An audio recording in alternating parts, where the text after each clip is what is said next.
Toby is a tram engine. He has cow catchers and side plates and doesn't look like a steam engine at all.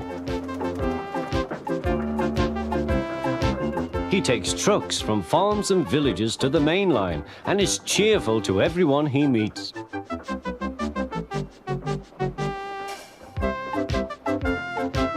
He has a coach called Henrietta, who has seen better days.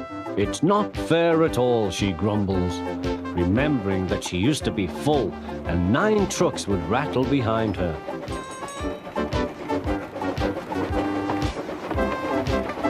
Now there are only 3 or 4, and the farms and factories send their goods mostly by lorry. Toby is always careful. The cars, buses and lorries often have accidents. Toby hasn't had an accident for years. The buses are crowded and Henrietta is empty.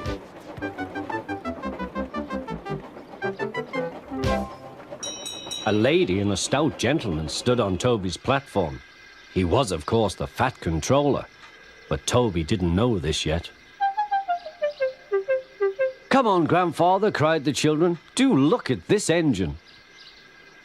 "That's a tram engine, Stephen," said the Fat Controller. "Is it electric?" asked Bridget. "Whoosh!" hissed Toby. "Shh, shh," said her brother. "You've offended him." "But trams are electric, aren't they?" "They are mostly, but this is a steam tram." "May we go in it, Grandfather? Please?" "Stop," said the Fat Controller to the guard. They all scrambled into Henrietta. "Hip, hip, hooray!" chanted Henrietta. But Toby did not sing. "Electric indeed! Electric indeed!" he snorted. He was very hurt. "What is your name?" asked the Fat Controller. "Toby, sir." "Thank you, Toby, for a very nice ride." "Thank you, sir," said Toby.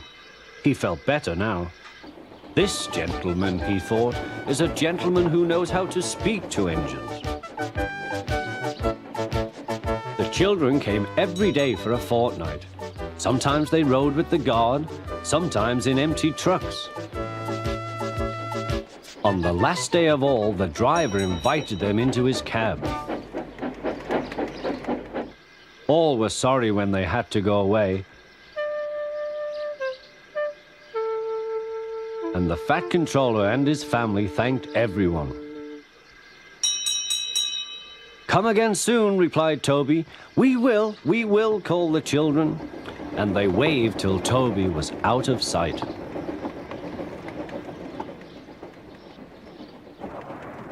The months passed. Toby had few trucks and fewer passengers. "Our last day, Toby," said his driver one morning. "The manager says we must close tomorrow." That day, everyone wanted the chance of a last ride. The passengers joked and sang, but Toby and his driver wished they wouldn't.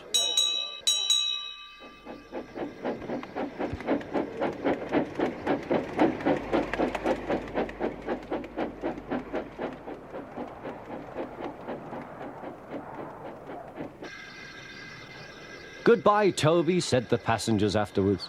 "We are sorry your line is closing down." "So am I," said Toby. Nobody wants me, Toby thought, and went unhappily to sleep. Next morning, the shed was flung open, and he woke with a start to see his driver waving a piece of paper. "Wake up, Toby," they shouted, "and listen to this. It's a letter from the stout gentleman." Toby listened but I mustn't tell you any more, or I shall spoil the next story.